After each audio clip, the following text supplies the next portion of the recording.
tiap tahun aja bahas lagi, nanti kebakaran bahas lagi, gempa bahas lagi. Jadi tidak kapok-kapoknya gitu seolah-olah. Ya, jadi Pak Menteri sebagai menteri baru mestinya bisa nih untuk bisa melihat ini sebenarnya masalah utamanya yang kita ini anget-anget tai ayam gitulah gampangnya itu ya.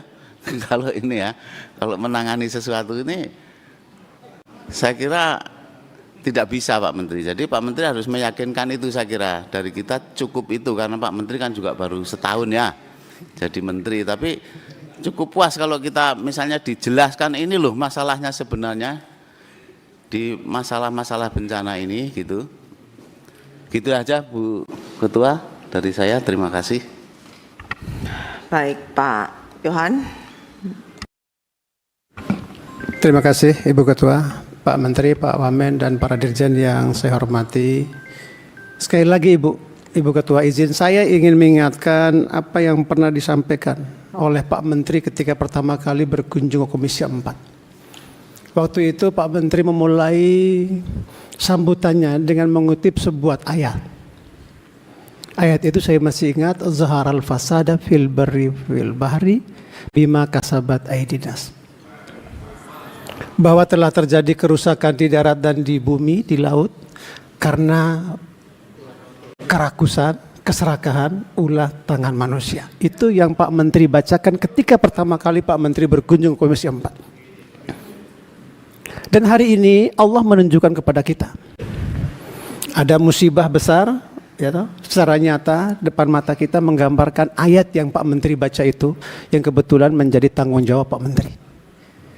Di waktu yang bersamaan juga di pertemuan kita yang pertama, banyak anggota mengingatkan pada Pak Menteri, Pak Menteri jangan ulangi lagi kesalahan pada masa lalu.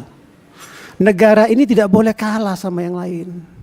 Tidak boleh kalah sama pembalak liar, tidak boleh kalah sama pengusaha-pengusaha yang seenaknya merusak alam kita, yang kemudian rakyat menjadi korban daripada keserakahan itu. Dan kita bertanggung jawab karena kita yang memberikan izinnya. Nah oleh karena itu Pak Menteri yang saya hormati, cukup Pak. Jangan lagi kesalahan kebijakan yang kita buat rakyat yang menanggung korbannya. Dan saya kira inilah mungkin momentum seperti Pak Menteri katakan, kita harus berani dan kita harus mendukung apa yang telah diperjuangkan Pak Presiden dengan membentuk Satgas PKH yang kemarin lahan-lahan yang kritis, yang salah sudah diambil. Nah ini jangan dimain-mainin lagi Pak. Nah kita berharap Pak, dengan kebijakan yang benar, mudah-mudahan tidak ada kesalahan di masa yang akan datang, yang kemudian rakyat menanggung korban dari apa yang kita kerjakan ini. Saya kira hanya itu Pak Menteri, saya ingatkan karena ayat yang Anda baca saya paham, dan bebannya juga saya kira kita semua bertanggung jawab dengan ayat yang Anda baca itu. Demikian Ibu, wassalamualaikum warahmatullahi wabarakatuh. Pak Alex. Terima kasih Ibu Ketua. Yang terhormat Ibu Bapak semua, Alex Indra Lukman, fraksi Partai Demokrasi Indonesia Perjuangan, nomor anggota 162, daerah pemilihan Sumatera Barat 1. Baru kali ini rapat yang saya harus mencatat sedemikian panjang Pak Menteri. Jadi mohon izin Ibu Ketua kalau kali ini saya bicara agak panjang.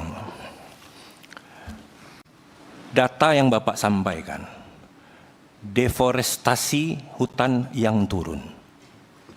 Saya curiga, kebun kayu monokultur Bapak hitung sebagai ganti hutan primer, hutan alam primer di hulu sungai, sehingga deforestasinya turun. Itu juga tercermin dari data yang dipaparkan bahwa kerusakan di daerah aliran sungai sedemikian dahsyatnya. Maka tidak heran kalau banjir bandang ini luar biasa. Kalau ada data, ada foto mungkin, dan pasti saya rasa bapak-bapak juga sudah ketahui, ada gelondongan kayu di Sanyang Baka, Kabupaten Solok. Itu kita pastikan dari Taman Nasional Kerinci Sebelat, Pak, kayunya. Coba Pak bayangkan, gimana nggak terjadi seperti ini? Kalau memang pembiaran itu sudah terjadi sedemikian lama, Pak.